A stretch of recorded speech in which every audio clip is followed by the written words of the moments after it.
Welcome to the Deep Dive. Today we're tackling something we all face, navigating the tough times. Our listener, the learner, is looking for some practical, no-nonsense wisdom to get through those rough patches. Right. And that's exactly what we're aiming to deliver here. And for this deep dive, we've got a really fantastic source. It's a transcript of a talk by Ajahn Brahm from October 6, 2017. Okay. And what makes this so valuable, I think, is how he kind of weaves together personal stories, these fundamental Buddhist principles, and even answers to questions from a live audience. Ah, interesting. Yeah, all focused on, how to handle life's difficulties. Right. So our mission here is to really pull out Ajahn Brahm's core insights and the actionable advice. Yeah, the practical stuff. Exactly. Make them clear and memorable for you, the learner. Think of it maybe as a shortcut to understanding his very helpful perspective on life's ups and downs. Good way to put it. Okay, let's get into it. One of the first things Ajahn Brahm talks about is how temporary our troubles really are. Yes, he touches on a really central concept, impermanence. It's huge. Right. He uses this really relatable image, a heavy downpour of rain. Oh. He points out that no matter how intense it gets, eventually the rain always stops and the ground dries up. Yeah. And he applies this directly to the challenges we face, reminding us that this too will pass. You know the phrase. Sure. But it's more than just a saying for him. It's like a fundamental truth about life. It's more than just a comforting thought, though, isn't it? Yeah. He really emphasizes how important it is to truly believe this, to feel it. Oh, absolutely. Not just understand it intellectually. Exactly. He makes it crystal clear that this isn't just something to, discuss over coffee. The real power comes from practicing this understanding. Genuinely remembering that whatever hardship you're facing right now, Yeah. it's not permanent. It's not a fixed state. That's key. So if we connect this back to you, the learner, maybe you're feeling overwhelmed by current difficulties. This perspective is crucial. The intensity you're feeling now, it's not forever. Exactly. And he backs this up, doesn't he? With his own experiences, stressing the importance of actually, walking the talk. Yeah. Living by the principles he teaches. Yeah, this comes through so clearly in his story about being in Singapore. He decided to join a charity walk, I think it was, to support a fellow monks library that was in debt. Right. He wanted to actively practice generosity himself, not just, talk about how great generosity is. And what's fascinating there is the contrast he draws with the politician. Ah, yes. Yeah. The politician at the same event who gave this, very supportive speech, but then declined to actually do the walk, saying he was, quote, too busy. Yeah. And Ajahn Brahm directly addressed this. He highlighted that difference between saying you support something and actually showing support through action. That story really underscores that his teachings aren't just abstract ideas floating around. They're based on his own efforts to live by them. It definitely makes his advice feel more real, more grounded and applicable. It really does. Now, when unexpected problems pop up, Ajahn Brahm seems to have this incredibly calm way of reacting. The story about the monastery wall is just a perfect illustration of that, isn't it? Oh, it's such a vivid picture. You can just imagine it, this newly built wall. Yeah. And then, bang, knocked over by a backhoe during cleanup. Oof. But his immediate response, it wasn't anger. It wasn't looking for who to blame. Which is often our first reaction, right? Totally. Yeah. But his was just this calm acceptance. Okay, let it be. We'll put it up again afterwards. Just like that. Wow. This calm acceptance really builds on that idea of impermanence we were just talking about. It's that non-reactive approach that really stands out. Instead of getting instantly caught up in frustration or, trying to find fault, he just chose to accept what happened and focus on fixing it. Exactly. It's a practical demonstration. Principles of impermanence, non-attachment, right there in action. Yeah. Things go wrong. It's just part of life. The key is how we respond.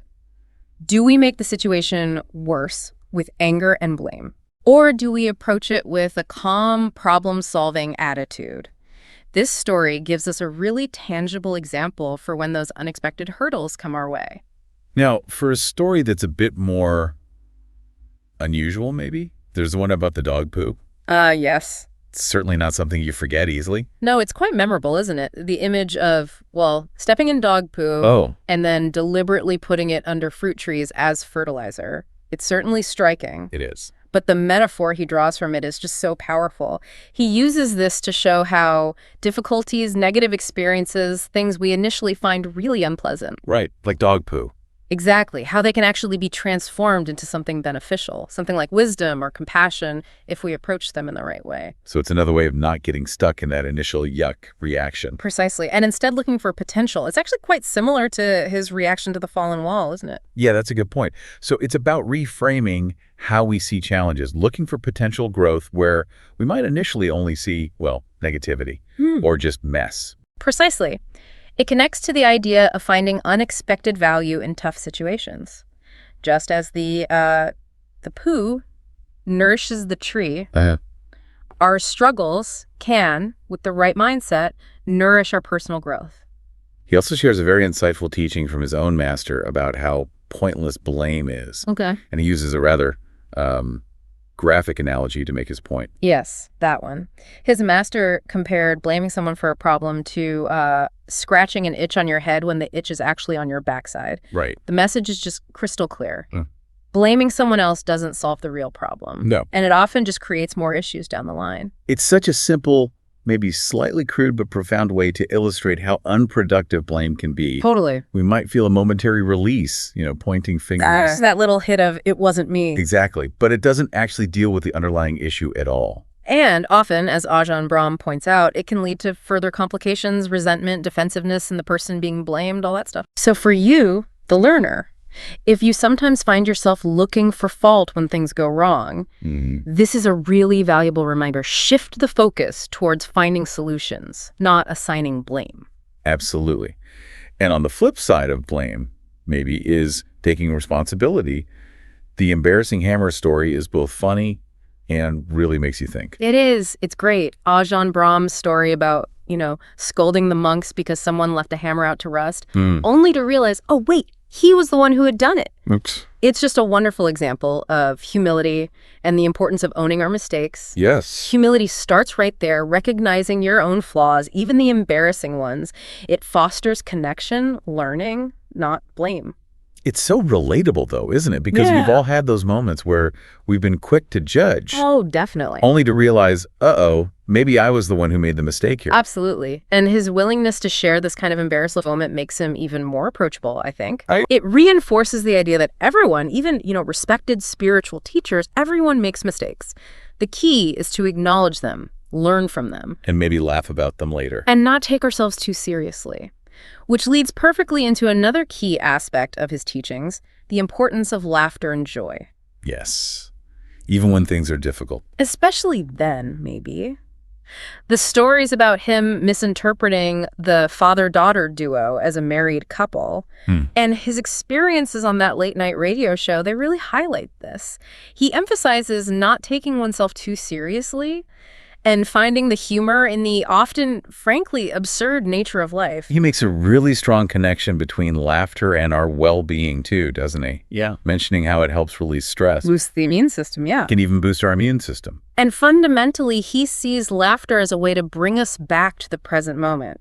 Just anchors you. That's interesting. His observation that, only people in coffins don't laugh. It's a powerful way to link laughter to being truly alive and engaged with life, even when it's challenging. Now, one of the most impactful lessons he shares, I think, comes from his master about doing it versus thinking about it. Ah, yes. This is huge. This really seems like something so many of us can relate to, that paralysis of overthinking.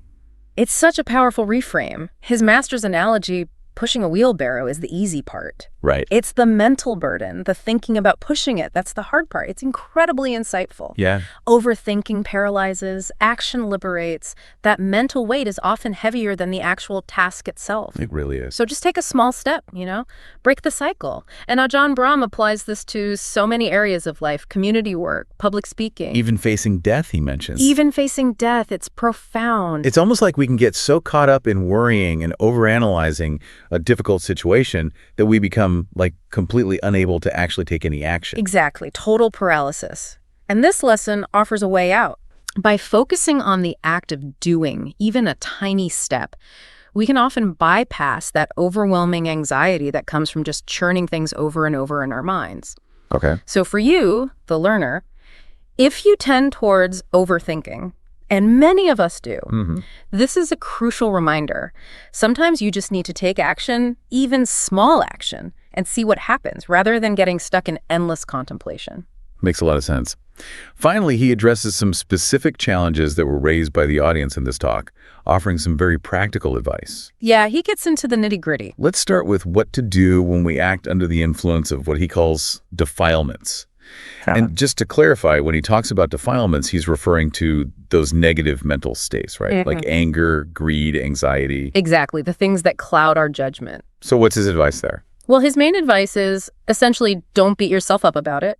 Avoid being too critical of yourself. Okay.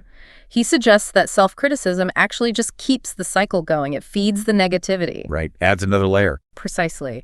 So instead, he recommends focusing simply on the defilement itself, the anger, the anxiety, without adding all that extra baggage of guilt or self-blame.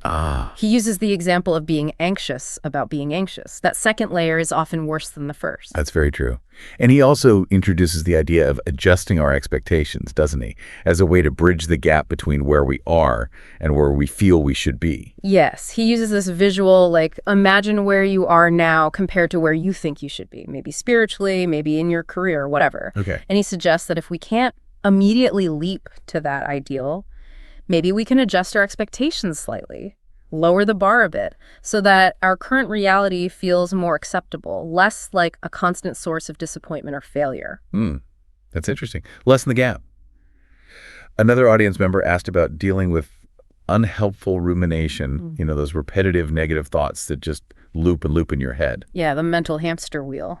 Exactly. Yeah. What was his advice there? For breaking those cycles, he strongly suggests using nature as a kind of circuit breaker. Nature. How so? He gives examples like, just watching waves crash on the shore, listening to bird song, really experiencing a sunset, or even just feeling the physical sensation of being cold and wet in the rain.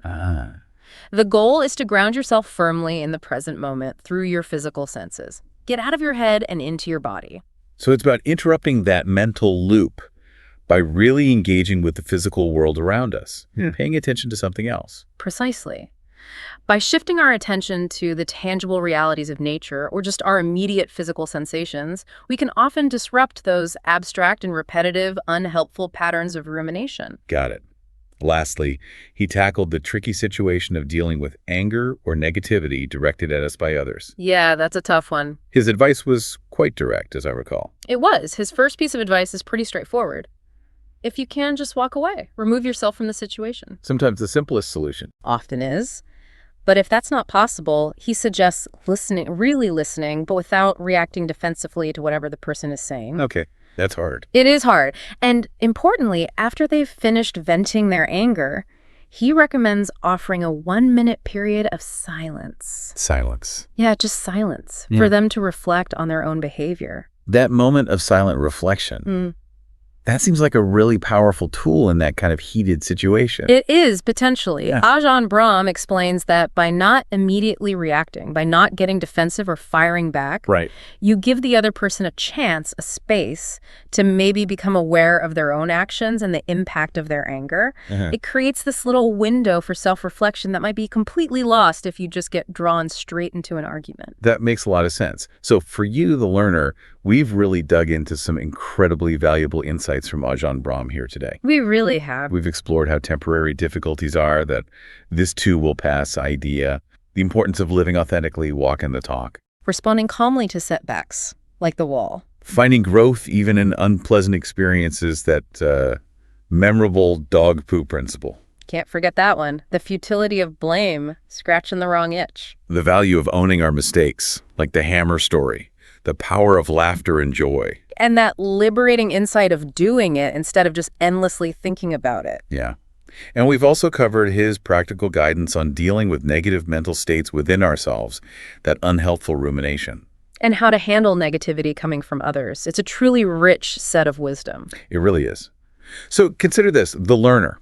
Which of these ideas, these approaches, resonates most with the current challenge you're facing right now? Instead of getting stuck in those familiar cycles of worry or frustration, what small step could you take, maybe even today, to simply do it and just observe the outcome? Yeah. Perhaps the real learning comes not from endless contemplation, but from taking that first step of mindful action. Something to think about. Thanks for taking this deep dive with us.